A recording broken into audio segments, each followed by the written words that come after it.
નમસ્કાર મિત્રો, વિડીયોમાં તમારું સ્વાગત છે। જી હા મિત્રો, અત્યારે હાલ મોટા અને મહત્વના સમાચાર સામે આવી રહ્યા છે। તો મિત્રો, સમાચારમાં વાત કરીએ તો આદુવાળી ચાનું નામ સાંભળતાની સાથે જ આપણે મનમાં હૂંફ અને તાજગીનો અનુભવ કરવા લાગીએ છીએ। ખાસ કરીને શિયાળાની ઋતુમાં અથવા જ્યારે પણ તમને થાક લાગે છે ત્યારે આદુનો ચાનો પહેલો વિકલ્પ લાગે છે। આદુમાં રહેલા ઔષધી ગુણો અને તેને ખૂબ જ ખાસ બનાવે છે। તે રોગ પ્રતિકારક શક્તિ વધારવા અને શરદી અને ખાંસી મટાડવા અને પાચન સુધારવામાં મદદ કરે છે। જી હા મિત્રો, અત્યારે હાલ મોટા અને મહત્વના સમાચાર સામે આવી રહ્યા છે।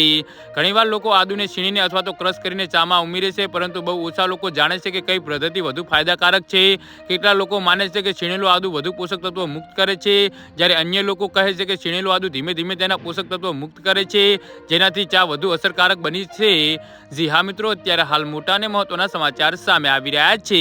પરંતુ શું તમે ક્યારે વિચાર્યું છે કે ચામાં આદુ ઉમેરવાની સાચી રીત તેને ક્રશ કરીને છે કે છીણીને? તો ચાલો જાણીએ બંને પદ્ધતિઓમાં ફાયદા અને ગેરફાયદા। તમારા માટે કઈ પદ્ધતિ યોગ્ય રહેશે? જ્યારે તમે આદુને છીણીને ચામાં ઉમેરો છો ત્યારે તે તરત જ તેના પોષક તત્વો અને રસ મુક્ત કરે છે। છીણેલું આદુ ઉચ્ચ માત્રામાં સોગાઉલ અને જિંજીરોલનો મુક્ત કરે છે। જી હા મિત્રો, જે શરીરમાં બળતરા ઘટાડવા અને રોગ પ્રતિકારક શક્તિ વધારવામાં મદદ કરે છે।